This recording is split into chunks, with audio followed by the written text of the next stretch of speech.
Assalamualaikum warahmatullahi wabarakatuh. Perkenalkan nama saya Lia Rahmawati dengan NIM 2206010026 dari kelas 3A Manajemen mata kuliah Bank dan Lembaga Keuangan. Dalam video ini saya akan membahas 8 materi tentang bank dan lembaga keuangan. Yang pertama, ruang lingkup lembaga keuangan, yang kedua, perbankan dan jenis bank, yang ketiga, kesehatan dan rahasia bank, yang keempat, funding sumber dana bank, yang kelima, jasa-jasa bank lainnya, yang keenam, pasar uang, yang ketujuh, pasar modal, yang kedelapan, pasar valuta asing. Materi pembahasan yang pertama, ruang lingkup lembaga keuangan. Pengertian ruang lingkup lembaga keuangan. Menurut Undang-Undang Perbankan Nomor 10 Tahun 1998, bank adalah badan usaha yang menghimpun dana dari masyarakat dalam bentuk simpanan dan menyalurkannya kepada masyarakat dalam bentuk kredit atau bentuk-bentuk lainnya dalam rangka meningkatkan taraf hidup rakyat banyak. Kegiatan-kegiatan bank. Yang pertama, bank umum. Kegiatannya terdiri dari menghimpun dana seperti simpanan giro, simpanan tabungan, simpanan deposito. Selanjutnya, menyalurkan dana seperti kredit investasi, kredit modal kerja, kredit lainnya. Yang ketiga, jasa-jasa lainnya seperti transfer, inkasso, clearing, SDB, bankar, falas, dan lain-lain. Yang kedua, bank perkreditan rakyat. Kegiatannya terdiri dari menghimpun dana seperti simpanan tabungan, simpanan deposito. Selanjutnya menyalurkan dana seperti kredit investasi, kredit modal kerja, dan lain-lain. Selanjutnya larangan-larangan seperti menerima simpanan giro, mengikuti clearing, melakukan kegiatan falas. Yang ketiga, bank asing. Kegiatannya seperti yang pertama, dilarang menerima simpanan dalam bentuk simpanan tabungan. Yang kedua, kredit diberikan untuk bidang tertentu seperti perdagangan internasional, bidang industri, dan produksi.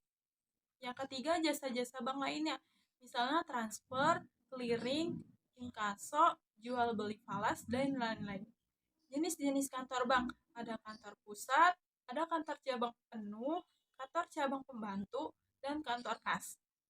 Fungsi bank, secara lebih spesifik, bank dapat berfungsi sebagai agent of trust, agent of development, dan agent of service. Yang pertama, agent of trust. Dasar utama kegiatan perbankan adalah kepercayaan, baik dalam hal penghimpunan dana maupun penyaluran dana. Yang kedua, agent of development. Kegiatan bank berupa penghimpunan dan penyaluran dana sangat diperlukan bagi lancarnya kegiatan perekonomian di sektor real. Yang ketiga, agent of service. Bank juga memberikan penawaran jasa perbankan yang lainnya kepada masyarakat. Kesimpulan dari materi ruang lingkup lembaga keuangan adalah mengetahui kegiatan-kegiatan bank seperti bank umum, bank perkreditan rakyat, dan bank asing yang di dalamnya sudah terdapat kegiatannya masing-masing. Materi yang kedua, perkembangan dan jenis bank. Pengertian perkembangan. Perkembangan perbankan di Indonesia telah mengalami banyak perubahan yang disebabkan oleh perkembangan internal dan eksternal di dunia perbankan, sehingga menyebabkan kondisi perbankan secara umum dapat dikelompokkan dalam 4 periode. Masing-masing periode mempunyai ciri-ciri khusus yang tidak dapat disamakan dengan periode lainnya. Pengertian bank. Bank adalah badan usaha yang menghimpun dana dari masyarakat dalam bentuk simpanan dan menyalurkannya kepada masyarakat dalam bentuk kredit atau bentuk-bentuk lainnya dalam rangka meningkatkan taraf hidup banyak. Jenis-jenis bank. Yang pertama, bank menurut kegiatan usahanya. Terdiri atas 2 jenis, yaitu bank umum dan bank perkreditan rakyat. Bank umum kegiatan usaha yang dilakukan oleh bank umum adalah sebagai berikut. Menghimpun dana dari masyarakat dalam bentuk simpanan berupa giro, deposito berjangka, sertifikat deposito, tabungan, dan atau bentuk lainnya. Memberikan kredit, menerbitkan surat pengakuan utang. Bank perkreditan rakyat. Kegiatan usaha yang dapat dilakukan oleh bank perkreditan rakyat adalah sebagai berikut. Menghimpun dana dari masyarakat dalam bentuk simpanan berupa deposito berjangka, tabungan, dan atau bentuk lainnya. Memberikan kredit, menyediakan pembiayaan dan penempatan dana berdasarkan prinsip syariah sesuai dengan ketentuan yang ditetapkan oleh Bank Indonesia. Yang kedua, bank menurut pendirian dan kepemilikannya. Ketentuan-ketentuan tentang pendirian dan kepemilikan bank antara lain sebagai berikut. Bank umum. Pendirian bank umum hanya dapat didirikan dan melakukan kegiatan usaha dengan izin direksi Bank Indonesia. Persetujuan prinsip diajukan sekurang-kurangnya oleh seorang calon pemilik kepada direksi Bank Indonesia. Izin usaha diajukan oleh direksi bank kepada direksi Bank Indonesia. Bank Perkreditan Rakyat (BPR) hanya dapat didirikan oleh dan dimiliki oleh warga negara Indonesia, Badan Hukum Indonesia, yang seluruh pemilik warga negara Indonesia, pemerintah daerah, dan dapat dimiliki bersama di antara ketiganya. Yang ketiga, bank menurut target pasar. Ada retail bank, corporate bank, retail, corporate bank. Yang keempat ada bank menurut fungsi. Yang pertama ada bank sentral, yaitu bank merupakan badan hukum milik negara yang tugas pokoknya pembantu pemerintah. Yang kedua bank umum, yaitu bank yang bersumber utama dana berasal dari simpanan pihak ketiga serta memberikan kredit jangka pendek dalam penyaluran dana. Yang ketiga bank desa, yaitu kantor bank di suatu desa yang tugas utamanya adalah melaksanakan fungsi perkreditan dan penghimpunan dana dalam rangka program pemerintah memajukan pembangunan desa. Selanjutnya ada BPR, yaitu kantor bank di kota kecamatan yang merupakan unsur penghimpun dana masyarakat atau menyalurkan dananya di sektor pertanian atau perdesaan. Yang kelima, bank menurut status kepemilikan. Ada bank milik negara, bank milik swasta nasional, bank swasta asing, bank campuran. Kesimpulan dari materi perkembangan dan jenis bank adalah perkembangan bank begitu sangat pesat setelah terjadinya deregulasi. Bank kini bukan sekadar simpan pinjam semata, akan tetapi lebih maju dan jenis pun bervariasi. Materi yang ketiga, kesehatan dan rahasia bank. Pengertian kesehatan bank. Kesehatan suatu bank dapat diartikan sebagai kemampuan suatu bank untuk melakukan kegiatan operasional perbankan secara normal maupun memenuhi semua kewajibannya dengan baik, dengan cara-cara yang sesuai dengan peraturan perbankan yang berlaku. Pengertian rahasia bank. Dalam Undang-Undang Nomor 7 Tahun 1992, yang dimaksud dengan rahasia adalah segala sesuatu yang berhubungan dengan keuangan dan hal-hal dari nasabah bank yang menurut kelaziman dunia perbankan yang wajib dirahasiakan. Tujuan rahasia bank. Tujuan dari rahasia bank adalah kepercayaan. Tanpa adanya kepercayaan dari masyarakat terhadap perbankan dan juga sebaliknya, maka kegiatan perbankan tidak akan dapat berjalan dengan baik. Salah satu faktor yang dapat memengaruhi kadar kepercayaan masyarakat kepada bank adalah terjamin atau tidaknya rahasia yang ada di bank. Kesimpulan dari materi kesehatan dan rahasia bank adalah kesehatan menjadi prioritas demi menambah kepercayaan dalam dunia perbankan dan tidak merugikan masyarakat yang berhubungan dengan perbankan. Tentunya bank berkewajiban merahasiakan keterangan mengenai penyimpanan dan simpanan nasabah. Materi yang keempat adalah funding atau penghimpunan sumber dana bank. Pengertian penghimpunan dana. Penghimpunan dana dari masyarakat perlu dilakukan dengan cara-cara tertentu sehingga efisien dan dapat disesuaikan dengan rencana penggunaan dana tersebut. Bentuk-bentuk funding atau penghimpunan sumber dana bank terdiri dari simpanan giro, simpanan tabungan, dan simpanan deposito. Jenis-jenis funding atau penghimpunan sumber dana bank. Yang pertama, dana sendiri. Ada ketentuan dari bank sentral yang mengatur tentang proporsi minimal modal sendiri yang dibandingkan dengan total nilai aset tertimbang menurut risiko atau ATMR. Yang kedua, dana dari deposan. Sumber dana dari masyarakat dapat berupa giro, tabungan, dan deposito berjangka yang berasal dari nasabah perorangan atau badan. Yang ketiga, dana pinjaman. Dana pinjaman yang diperoleh bank dalam rangka menghimpun dana antara lain dapat berupa call money, pinjaman antar bank, kredit likuiditas Bank Indonesia. Yang keempat, dana lainnya.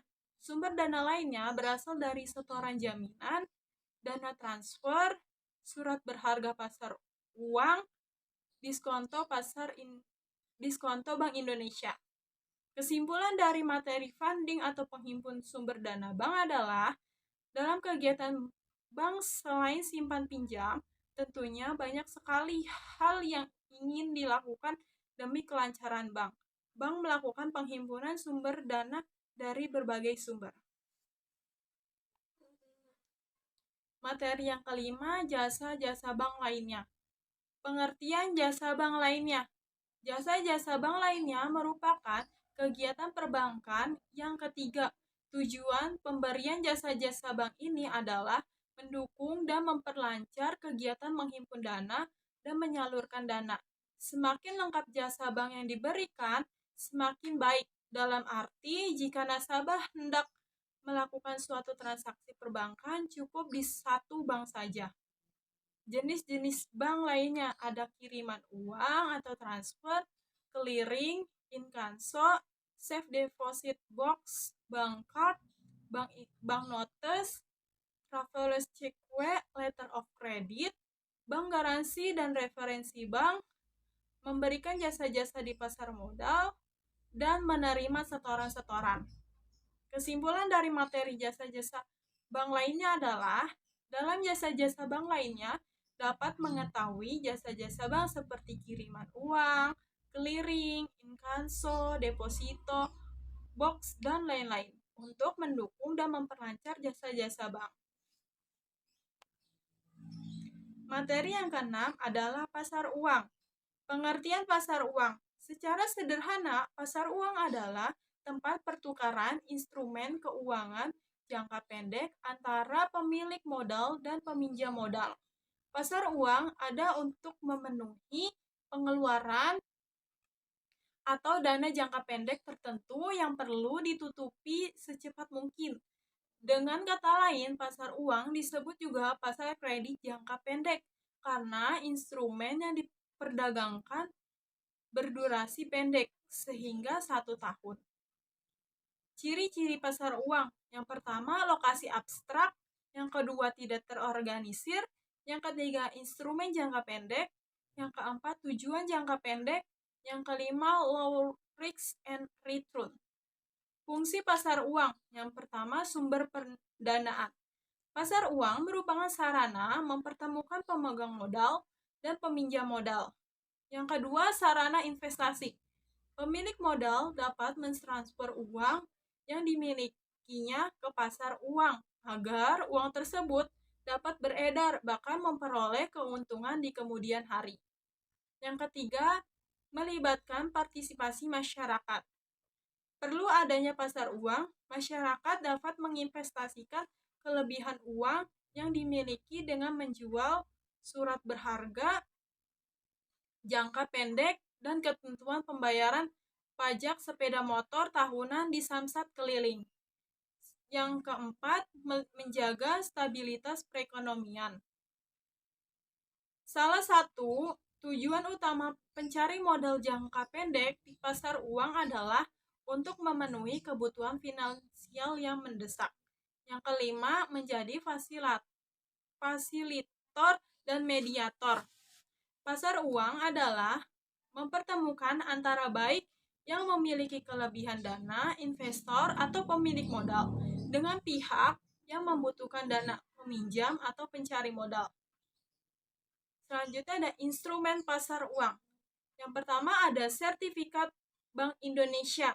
Adalah suatu instrumen pasar uang berupa surat berharga yang diterbitkan oleh Bank Indonesia dengan jumlah tertentu.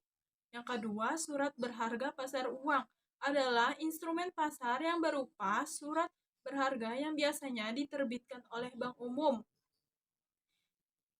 Yang ketiga ada sertifikat deposito.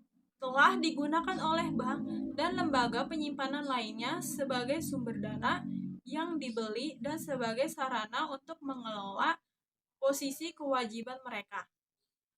Yang keempat ada commercial paper promise, adalah surat prones jangka pendek tanpa jaminan yang diterbitkan oleh perusahaan atau pemerintah asing.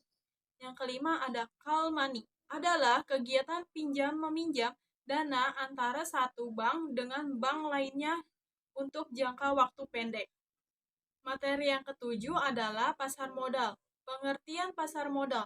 Menurut Ciptono, Darmaji, dan Hendy M. Fakhrudin, pasar modal adalah pasar untuk berbagai instrumen keuangan jangka panjang yang bisa diperjualbelikan seperti utang, ekuitas atau saham maupun instrumen lainnya.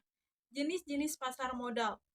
Jenis pasar modal di Indonesia yaitu Bursa Efek Indonesia atau biasa dikenal dengan Bursa Efek Indonesia BEI yang telah memiliki beberapa cabang yang terbesar di beberapa negara di wilayah Indonesia. BEI merupakan gabungan dari dua bursa yang sudah ada, yaitu Bursa Efek Surabaya BES dan Bursa Efek Jakarta BEJ. Pelaku pasar modal. Yang pertama ada Eijkman, badan usaha atau perseorangan terbatas yang menerbitkan saham untuk menambah modal. Pelaku pasar modal. Yang pertama ada Eijkman, badan usaha atau perseorangan terbatas yang menerbitkan saham untuk menambah modal atau obligasi untuk mendapatkan utang dari investor di bursa efek. Yang kedua ada perantara emisi, meliputi 3 pihak yaitu pinjaman emisi, akuntan publik, dan perusahaan penilai. Yang ketiga ada Badan Pelaksanaan Pasar Modal. Badan Pelaksanaan Pasar Modal mengatur dan mengawasi jalannya pasar modal, termasuk pengeluaran Eijkman yang dapat memberikan sanksi kepada pihak-pihak yang melanggar aturan dalam pasar modal, yaitu bursa efek, perantara perdagangan efek, dan investor. Selanjutnya ada instrumen pasar modal, seperti saham, surat utang atau obligasi, reksadana, derivatif. Fungsi pasar modal.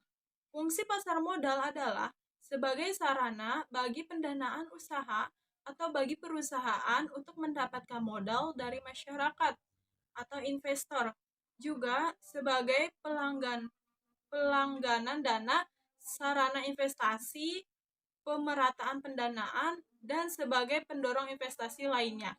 Manfaat pasar modal ada jumlah dana bisa berjumlah besar, dapat diterima setelah pasar perdanaan selesai, tidak adanya perjanjian, dan solvabilitas perusahaan tinggi.